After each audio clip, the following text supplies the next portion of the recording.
So we're back in the Toyota again this week. Over the years, a lot of things have been deleted off of this truck. There's a couple of other things I wouldn't mind trying to delete, like all this emissions, vacuum stuff. So what I did was I unplugged these. These are like your VSV and I don't know what else. It's a bunch of emissions stuff. I unplugged them to see how the truck would run. And the truck's running just fine without them. So then I unhooked the vacuum lines and put them back on themselves. These are the plugs that had come off of those. And again, it seems to run just fine. So we're going to look at deleting these and seeing how the truck runs. I'm also going to delete the charcoal canister. So there's really just a big bracket that holds all of these valves on top of the valve cover. And getting rid of this is just going to clean things up a little bit better for me.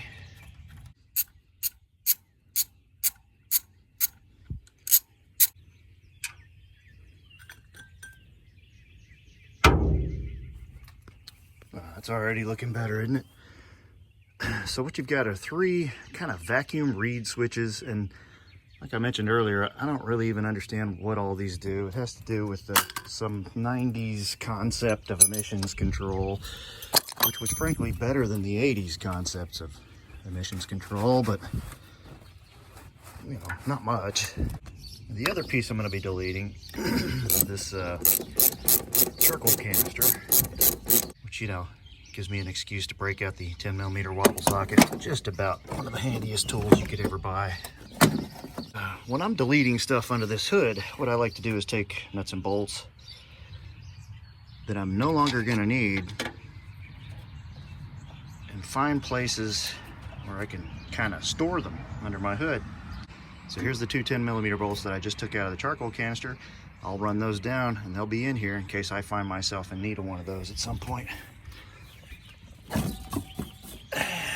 What else do we have on this thing?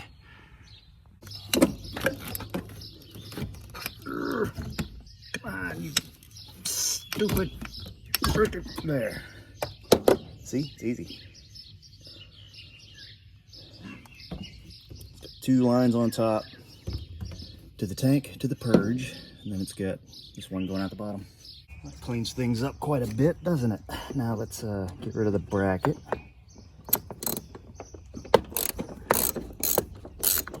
Three 12mm head bolts.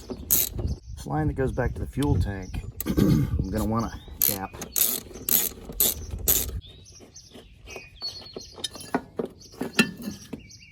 There we go. I'll just put these back where they came out, because they're going through the firewall. Besides, I may want to mount a disco ball or something there at some point, and I'll need these bolts. There we go with that.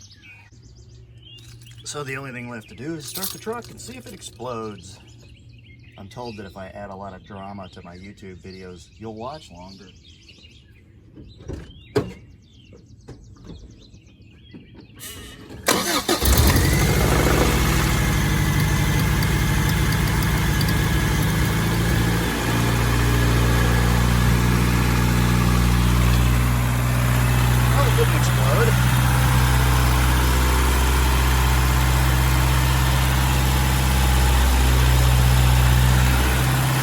One more vacuum line I need to hook up somewhere. You hear it running line high. So let's pull that back.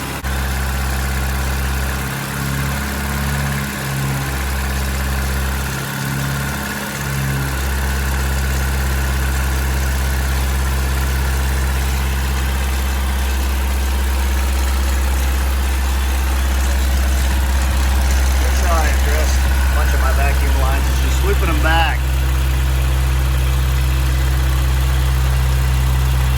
This vacuum manifold. Eventually I'll clean those up a little better with some caps. But this is all the junk that we took out from under the hood today. A little weight reduction, clean up the engine compartment. So that's really it. We're going to take her for a test drive to the dump. As you can hear, now that she's warmed up a bit, the idle came down, sounding good. Now we give her a little test test drive, see if we have any like loss of power or anything like that. No power loss, no acceleration loss, anything like that.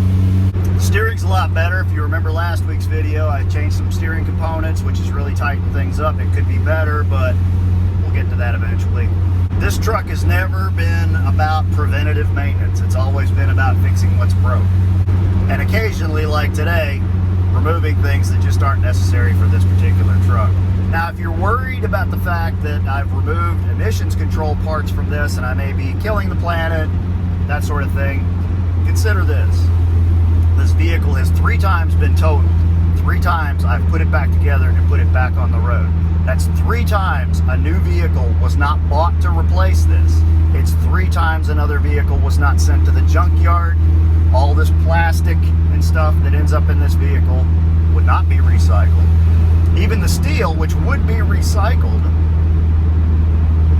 would have to be processed, and that process causes pollution.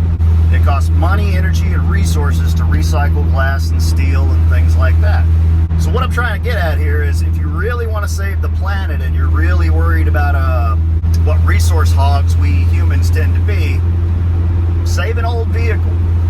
Instead of sending something to the junkyard or trading up every couple of years, keep an old vehicle around. Keep it back on the road. Go to the junkyard and get parts off of those junkers and put them back on your car. We're doing more to reduce pollution and save resources keeping this truck on the road than I am going out and buying a new Prius. Just got to have lithium mined for its batteries, and those are sent to China, which have to be converted into batteries and sent back here so the car can be assembled. Think about that. Think about the total carbon footprint of the vehicle you're messing with. So yeah, the Prius doesn't put out as much pollution out the tailpipe as this truck does. But this truck, over its lifespan, has produced less pollution than that Prius will in the 4 or 5 or 10, if you're lucky, years that that Prius will be on the road. We went through this years ago with a vehicle called the Honda Insight, which was a battery-powered vehicle. It was a really cool little car, and people bought a bunch of them. And then after a few years, the batteries started going bad in them, and we found out that replacing the batteries in that Honda Insight cost more than buying another car. So they got junked. So there's a bunch of trash going back to the landfill. You gotta think long range if you're worried about saving the planet and leave something for your kids. It's not just about recycling crushed cans. So don't get too high and mighty if you haven't seriously examined how every single aspect of your life is affecting our environment, our pollution, our output, our resource hogging. All right, I'm at the dump. I got to unload a bunch of crap for recycling. Till next week, keep watching Scavenger Type. Like and subscribe.